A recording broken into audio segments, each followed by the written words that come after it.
Hello folks, today I'm going to talk quickly about how to deal with a trigger. So something happens in your life, boom, really intense nervous system response, maybe the mind's going a little crazy. What do you do? So there's three things I'm going to walk you through here. And first though, you always want to just pause. So when we're in that state, when we're triggered, there's a tendency to act in quite extreme ways, sometimes perhaps lashing out at other people, making some extreme decision, running away from some situation. And there's a chance that those are appropriate, but there's also a chance they're not appropriate. Just saying, you know what I mean? So what we really need is to always pause. And that can take time. That's a capacity that we develop, right? To pause, to notice that we're triggered, to go, okay, hold on, I need some space here. Then you may simply need to calm down, right? If your nervous system's really hijacked, the first approach here would be regulating the nervous system. Now I've got a massive toolkit with 115 different tools of how to regulate your nervous system. You can go check that out on my website. It's in the link in the description below. So that would be a great starting point for figuring out how to do that. But a really simple one that I like, that I do with clients all the time, that seems effective, is like holding yourself with your hands, just like a hand on the heart, one on the belly. Just starting to sway, because the nervous system loves sort of nice breathing, nice touch, nice bit of movement.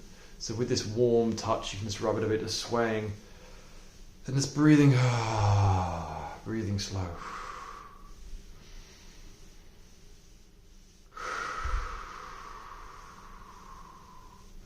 Just really paying attention as best you can to that feeling of being held by your hands, by that movement. This is the kind of thing that just helps take the edge off a trigger, right? It won't magically resolve everything, but if there's too much intensity for you to handle, that can be really useful. Then the second approach, which you can go straight to this if you're triggered, but you're not overly triggered, you can go straight to this. Otherwise, you might just calm yourself down a little first, is to feel into that nervous system response and see if you can actually allow it. Because oftentimes we resist our triggers, right? We get really angry and we instantly sort of freeze and shut down. We really resist that anger response, and we come up with all the reasons why we shouldn't. And repression and resistance is a larger topic. I've talked about it elsewhere on my YouTube channel.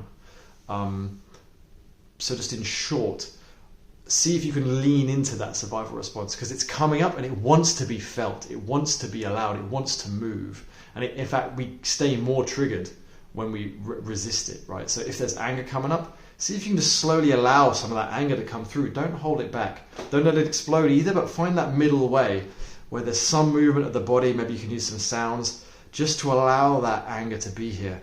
Just clenching the fists. Or if there's fear, if you're anxious, like see if you can let your body be anxious. Like let it shake with fear, or tremble a little bit. Or let your palms like really nervously sort of rub against each other, just because there's so much, all this energy in the system is wanting to move somewhere, and it's really important to allow it to move if we can.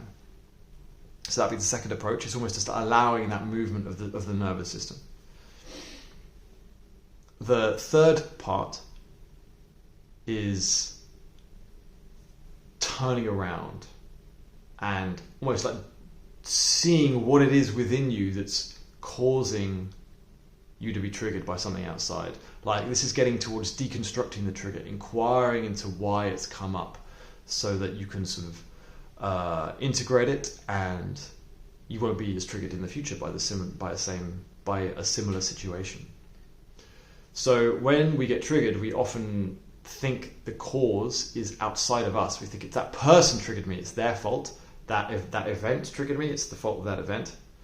This is not actually the case. It's always within us. That event or person is the trigger for something that was already within us. And so here in this third part is where we start to inquire into what is that thing within us? What do I believe?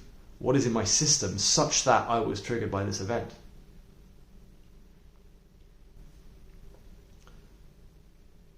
So you might say you're triggered by a person, so you're triggered by your boss who said that your report was shit or whatever. you might imagine your boss and start asking some questions about the identities and emotions you hold on to. It's like, what does it say about me as a person that my boss said my report is shit? Does that mean I'm an amazing employee? No, it means I'm a terrible employee. And then just following the mind through the different layers. Okay, I'm a bad employee. What do I fear is going to happen if I'm a bad employee? Well, I'm going to get fired. And how would that feel if I got fired? It's like, ooh, that would feel awful. I'd feel ashamed of myself. I'd feel afraid for the future, like I'm going to be alone and die alone. Like you sort of start to get down to, it's like, I'm going to die alone is then the trigger. It's got nothing to do with your boss. It's this fear of death within, right? And, and it probably would go a little slower. And I've talked elsewhere about how to do this process of inquiry.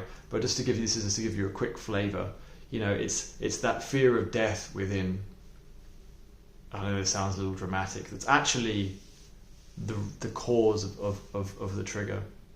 And if you can start to move towards that and feel into that and allow that, then you're diffusing the root of the trigger.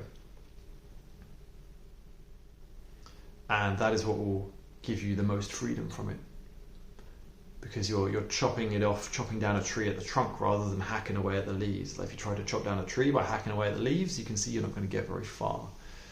The closer you can get to the root, the more freedom you'll be allowed.